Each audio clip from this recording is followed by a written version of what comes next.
This is KFDM Sports Extra with Mike Friedman and Cam Sanderson. And welcome in, everyone. This is indeed the KFDM Sports Extra podcast. Yours truly, I'm Mike Friedman here, along with, well, the kid, the boy wonder, Cam Sanderson, here with me as well. And the reason I call him a kid is I don't know if our listeners or even our viewers, for that matter, if you're watching us on News on KFDM on YouTube, don't type that in your search bar. Go to YouTube, News on KFDM. You'll be able to watch the podcast Thursday afternoons. But I can ask one question to Cam, and you'll be able to tell just how young Cam actually is. So, you ready? Yeah, sure. Go ahead, man. Let's hear it. Cam, how's school going? Yeah, how's school going? It is what it is. I still got 3 more semesters. I started here as a sophomore, as a photog and worked my way up. So I still got 3 more semesters, but only 21. Not many people my age working here. So this guy right here is working a full-time job and still going to school. Hats off, man. That's a lot on your plate. Yeah. Busy time of the year. Yeah, for sure.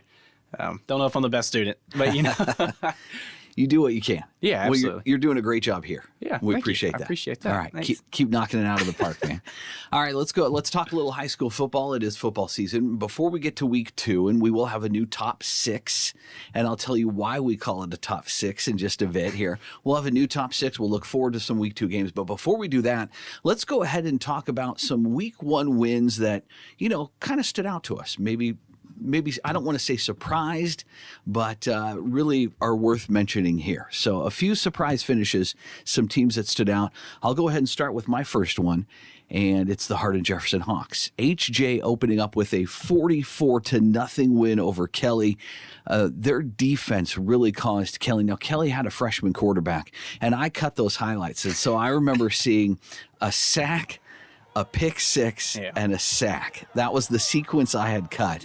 Hardin-Jefferson just all over him, really stuffing him. So HJ didn't score 44 points in a single game all last year. Oh, wow. So to open up this season with a 44-0 win over Kelly, that's one week 1 game I liked. Yeah, I think we talked about them last week with some teams that might take the next step. I know I mentioned them. I just feels like something's different there for the Hawks, and they proved that week 1 for sure.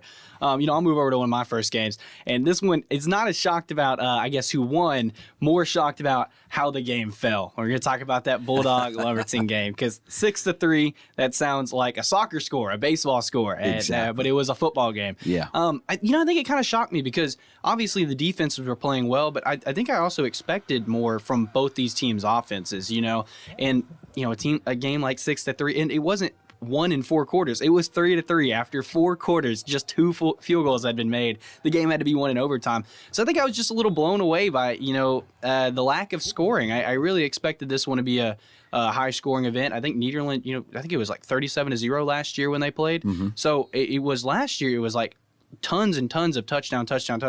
I know you're without Hubert Thomas this year. I know, you're starting a new quarterback, but I still, I think I expected a little bit more scoring from them. And I think Nederland expected a little more from their offense as well. I know they had to rotate some quarterbacks in there last week against Lumberton. But yeah, that is definitely a surprise game, a surprise outcome of how low scoring and how little offense from both teams really in that one. So yeah, good one. Yeah, absolutely. I'll move over to my number 2, and that's going to be Orangefield taking down the state finalist Woodville Eagles. If you would have asked me who I thought was going to win that game going into it, I'm really high on Orangefield, and I haven't been quiet about that. I think they got a lot of guys returning, and Woodville did lose some big pieces, but 35-14 at Woodville. Mm-hmm. I don't know. That kind of shocked me. I expected Woodville, to put up more of a fight. They still had Luke Babin coming back. There's talent there at Woodville. But Orangefield really took care of them. And I don't know if that speaks more towards who Orangefield's going to be as a team this year or who Woodville's going to be as a team this year. But 35-14, that is not the final score I expected to see. Yeah, absolutely. I would agree with you there. But my number 2 team, my surprise win, the Kuntz Lions. Kuntz opening up the year with a 42-0 win over Hemphill, over those Hornets. A season opening win, but last year they gave up 20 points to the Hornets. So they did get the win against Hemphill again to open up the season last year, but it was a very different score. 42-0 was last Friday's win. The Lions pitching a shutout. They won their first 3 games last year and their first 2 in district, but then they stumbled towards the end of the year. They lost 4 straight to end the season. Hopefully they're able to keep that 42-0 type of performance up the rest of the way. Oh, yeah, outstanding performance. Any shutout against any team is impressive. I mean, you are running, your best 11 men out there, and if you can take down some team's best 11 that bad, then that's that's an impressive feat for sure. All right, we'll move over to my top one, my number 1. Surprise team, Westbrook. Westbrook opening the year with a shutout. We talk about pitching another shutout. Westbrook with a 38-0 win over Aldine Eisenhower. The Bruins lost to the Eagles to open the season last year, 27-17. What a swing that is. What absolutely. A difference. 38-0 last Friday. So 10-point loss to a 38-point win. Quarterback Tam Anderson. I mean, what can't we say about that guy right there? The MVP of that game. 4 touchdowns, 2 rushing. He threw 212 yards of offense. Tam Anderson, that type of play, well, watch out for Westbrook this year for sure. Oh, yeah, absolutely. And, I'm going to go ahead. I'm going to agree with you. I mean, you talk about Westbrook as a team. And once again, it's one of those teams last week, not last year.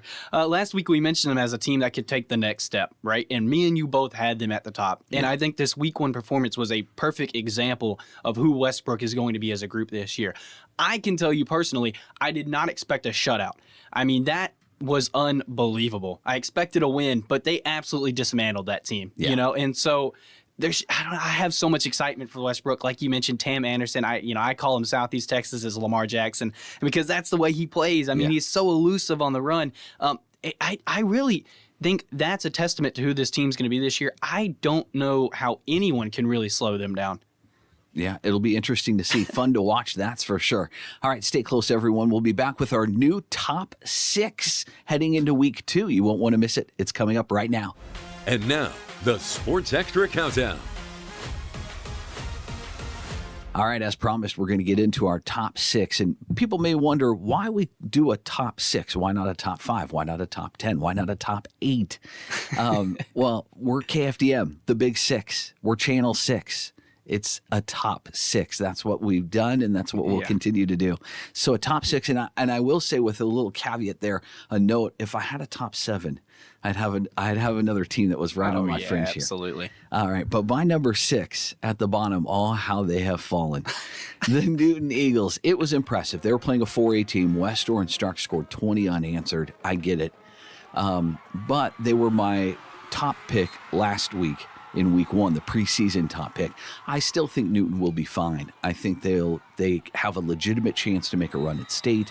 But they fell flat in the second half, especially against West Orange Stark. So if a team can make those kind of adjustments against you, well, you got to come up with something. Right. And, you mentioned it was still an impressive game from Newton. That's a team that obviously it's 4A versus 3A, but they were up at half.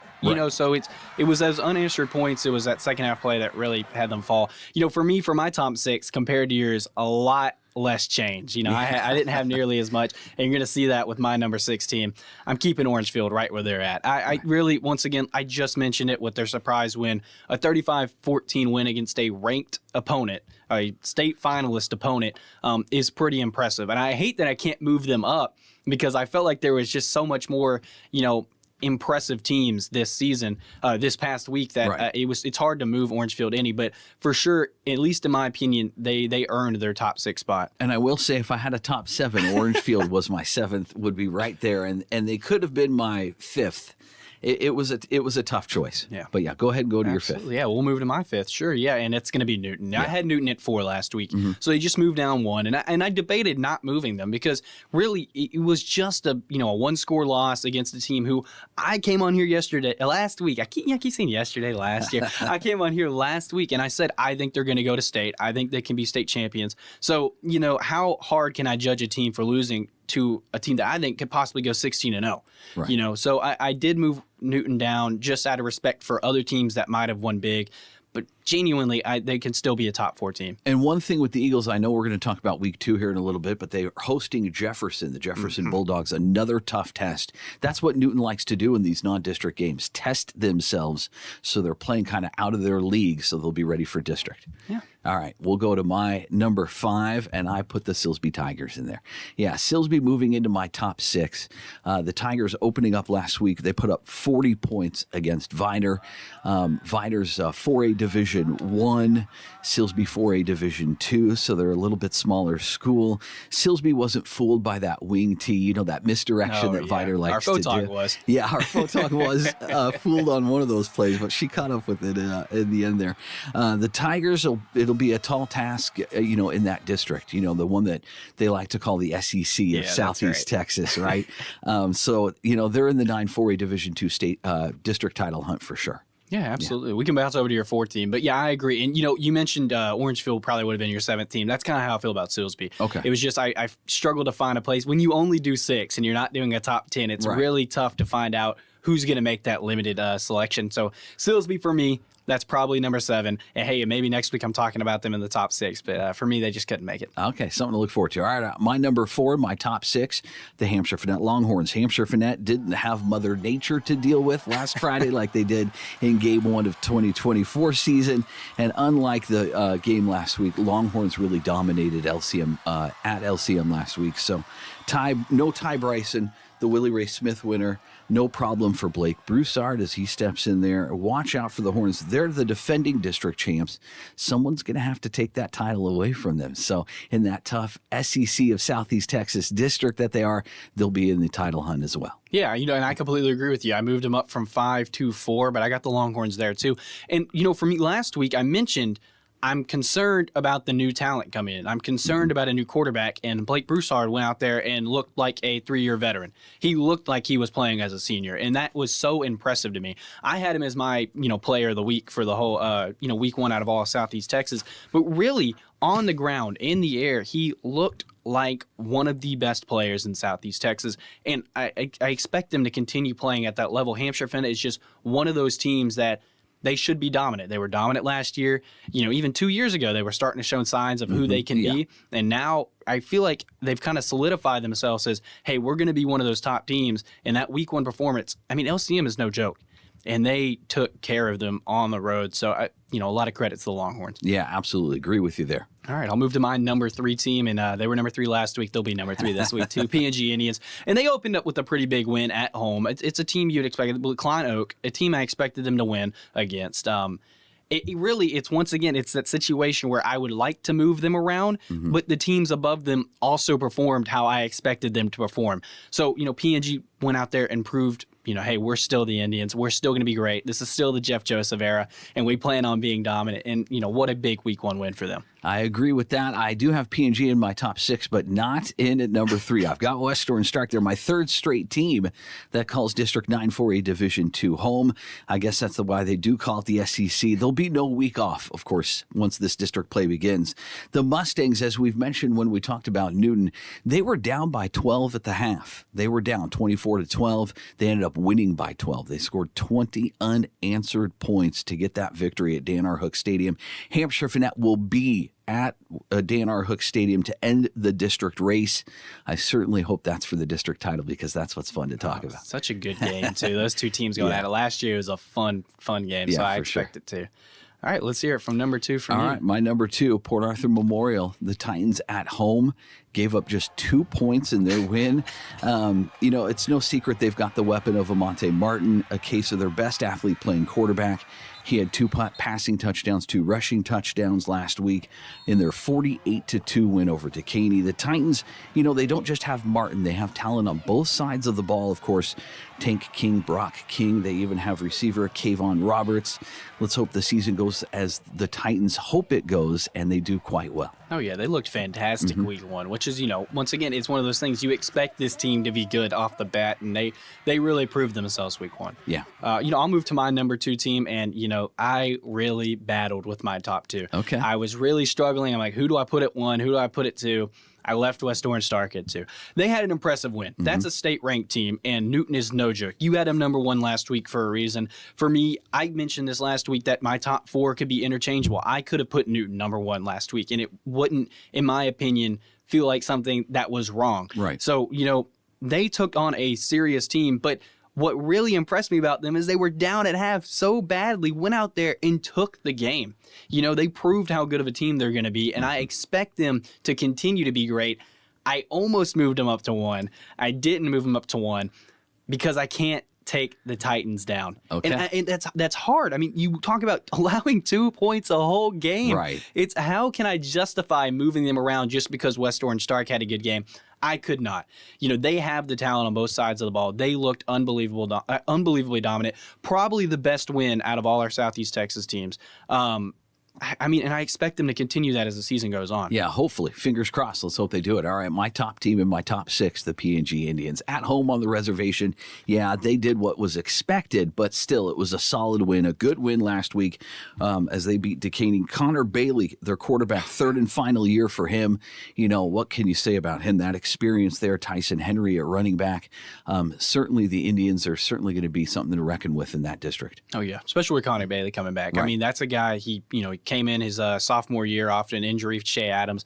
He didn't lose the game. Yeah. He goes all the way. Last year, he only has 1 regular season loss in his career, and it was Mid-County Madness, which, how much weight can that hold? That game goes crazy regardless. Yeah. So, I mean, he is definitely going to be one of the more talented forces in Southeast Texas. I'm excited to see how he does throughout the year. Yeah, very good. All right, there's our new top 6 heading into week 2. We'll talk about some high school football games for week 2 that we're looking forward to coming up next. All right, we're back as promised. We're going to talk about some week 2 games that we're certainly looking forward to. And I got to talk about our game of the week, our feature game on the Friday night tailgate party this week. The LCM Battling Bears, they're 0-1 on the year. They don't want to fall to 0-2. They're going to travel. They're going to be at Tiger Stadium and take on Silsbee. Yeah, and LCM, undefeated district champions last year. It's inevitable that they're going to get back on track. It's just when does it start? Right. They did lose this game last year. They started 0-2 last year.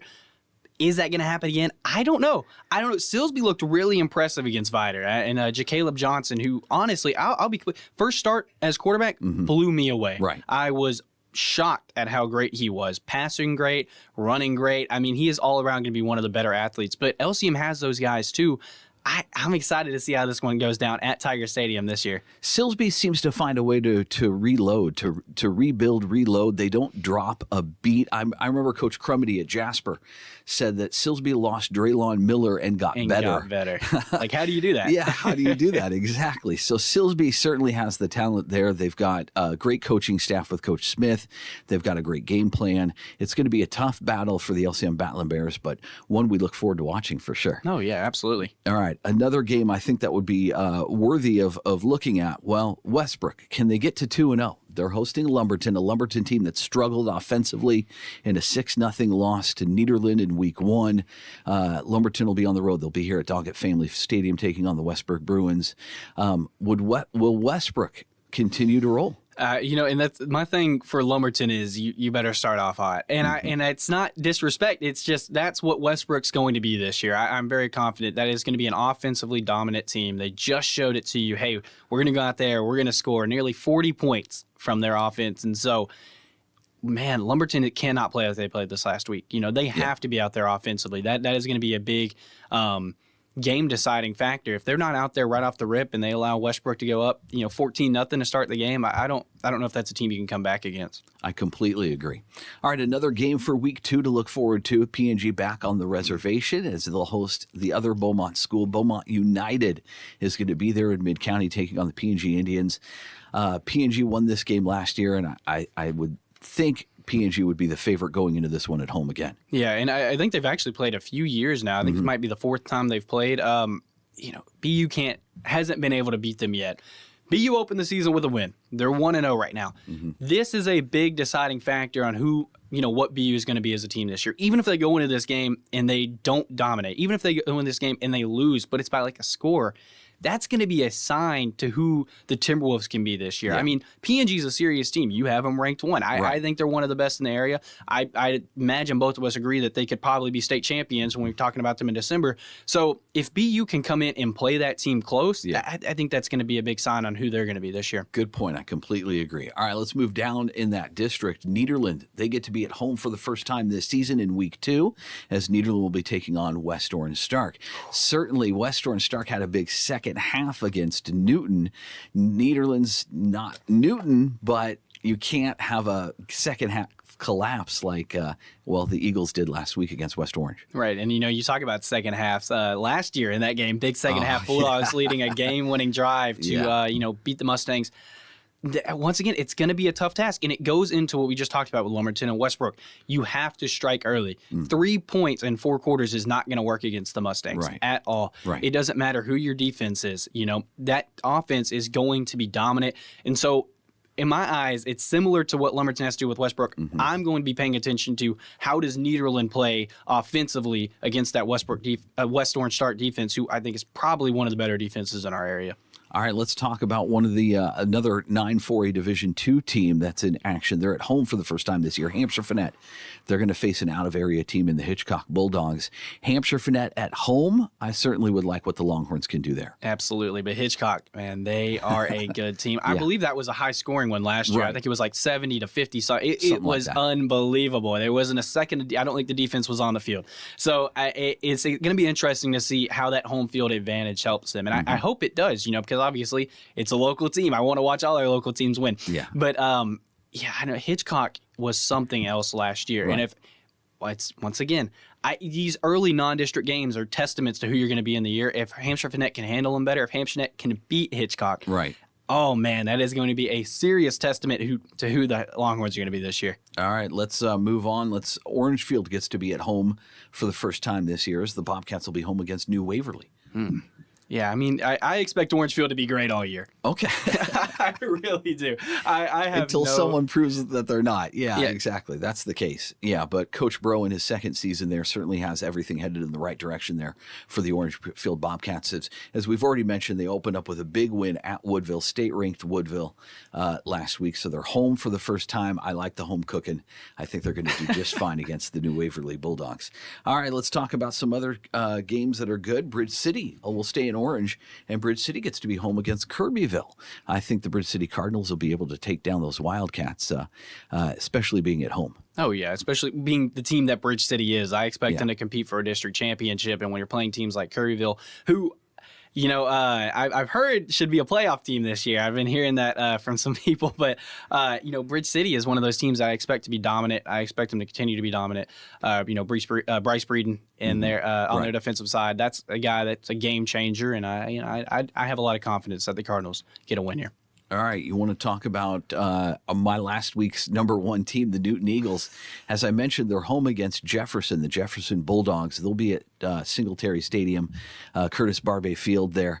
And so Newton at home against Jefferson, I still think it's going to be a tough contest for Newton. Yeah, but like you mentioned earlier, that's what they do best. They open with these tough non-district games.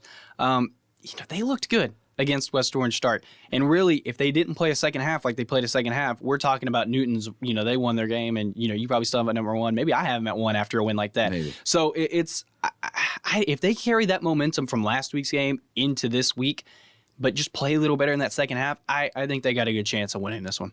All right, another one to look forward to coming up on Friday night, Hardin Jefferson, looking to get to 2-0. They're on the road. They're in Winnie against the East Chambers Buccaneers. Yeah, that's going to be an interesting one. I mean, East Chambers, not a bad team, but Hardin Jefferson, what an unbelievable win to open the year. I think that's probably going to be one of our more competitive games this next week, and so I'm excited to see how that one falls. But, if the Hawks can keep that momentum from week 1, I think they're going to be a tough team to stop. Could be. We also have some private schools in our area here in Southeast Texas, and the Kelly Bulldogs get to be at home at Bulldog Stadium as they'll host Houston St. Pius coming up on Friday. That's going to be a good one. Look for Cam there. Yeah, everyone. That's right. I'll be there on the sidelines for that one. I mean, I'm hoping to see a good one out of Kelly. Obviously that's not the open you want. It's a freshman quarterback, so I mean that's not the game one you want, but. Right. We'll see. I mean, moving into week 2, maybe it's a different maker. Maybe this is when they start to build momentum for the year. All right. We look forward to it. Of course, we'll have all of your week 2 high school football coverage for you on the Friday night tailgate party. That airs on KFDM Channel 6 after the late news, Friday night at 10:35 p.m. All right. Thanks so much for listening or watching. This is the KFDM Sports Extra podcast. We'll see you back here next week. Thanks for watching the KFDM Sports Extra with Mike Friedman and Cam Sanderson.